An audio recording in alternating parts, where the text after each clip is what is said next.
2020 has been a real Year 12 2020, what a year it's been for you. This too shall pass. Your resilience and how you've just pushed through has been completely inspiring. You got this. You've got this. You got this. You've got this. Remember, you've got this. G'day Year 12s, I'm Dr. Andrew Rochford and I'm here with Year 12 graduate Antonia. Today we're talking with Saxon Phipps, the founder of Year13, an organisation that provides 1.6 million recent school leavers with options when it comes to work, study and travel. Saxon, thank you so much for your time. This is a wonderful initiative. How did it all start for you? Thanks, Doctor, and really appreciate the opportunity to be here. But I guess when I finished school, a few moons ago now, I came out really having no idea what I was going to do and what I wanted to be. And so I left feeling really disorientated and disheartened that I wasn't going to be able to achieve anything. And so I ended up just working odd jobs and taking myself off by myself to backpacking and saving for my first overseas trip. And when I came home, I had a whole heap of friends that had this whole idea of exactly what they had to do. And I didn't realize at the time, but their mental health was deteriorating out of control. They hated what they were studying. They didn't want to drop out. They didn't know where to turn. I saw friends of mine that were doing apprenticeships and that had taken gap years and ones that had done traineeships and working in different things, and they were loving their lives. And I was like, why isn't there something which really helps with this transition? A lot of us are quite, confused what to do now. Saxon, if you can elaborate more about your experience, like specifically when you just finished HSC, because a lot of us don't know what to do. We're in this small period of time where we have nothing to do. What did you do when you just graduated? I literally worked every single odd job humanly possible. It didn't matter what it was. I did it. I was a steel fixer. I was a labourer. I worked in pubs. I worked in cafes. I mowed lawns. I worked in retail, you name it, I did it. You're building skills and you're building these incredibly valuable networks, and you have no idea where they're going to come back or what path that's going to lead you down. What is the most common thing that a lot of Year 12s like myself would ask you? It's really interesting. So, your generation, Antonia, are really driven towards social impact and environmental impact and really changing some of the practices of yesteryear. And so my biggest piece of advice is, we call it our $1 million question. What would you do if money was no object? How would you really like to spend your time? Is it working outside? Is it working with people?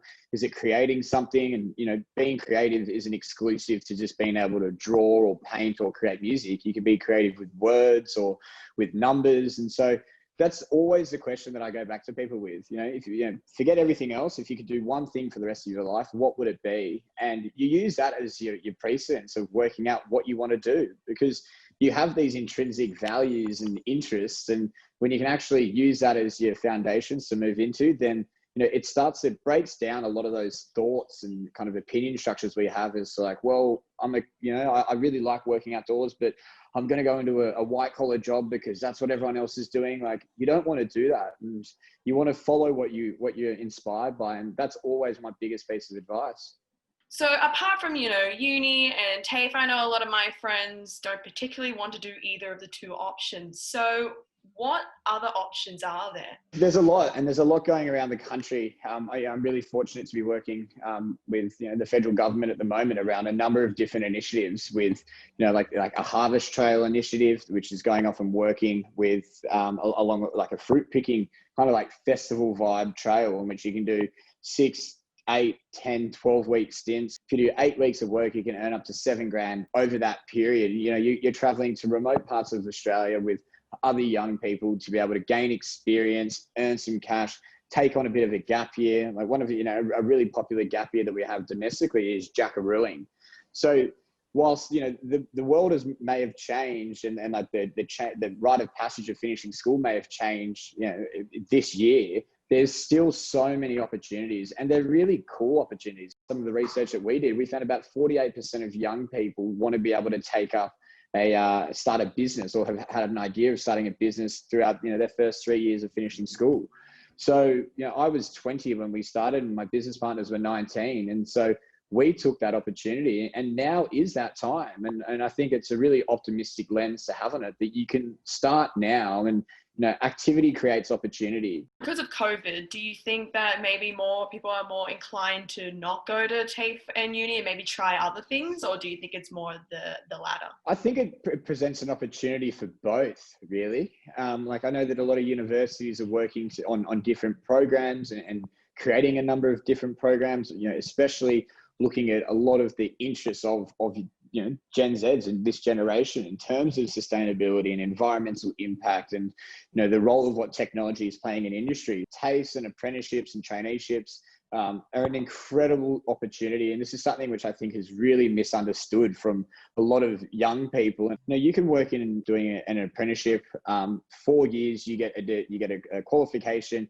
you get tangible skills. Australian tradesmen and women are world renowned. We work within a framework that is taken across the world. So if you're an Australian qualified tradesman, you can work in America, the UK, Canada. Like, we are a desired we're desired by the rest of the world. One of my favorite quotes comes from the very wise philosopher Mike Tyson, who famously said, "Everybody has a plan until you get punched in the mouth."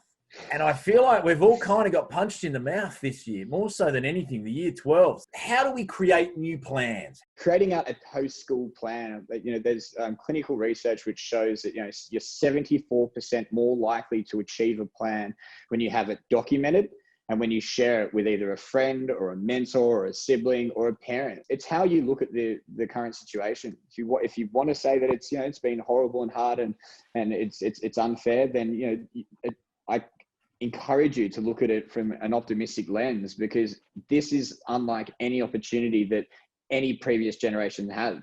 Your insight and your outlook is actually really valuable, not only for year 12 students, but I think for everybody. So Saxon, thank you so much. Well done on year 13. It's been wonderful chatting to you. Perfect. Thank you, guys. Thanks for tuning in. For more videos, tips, and links to professional services, visit the You Got This website.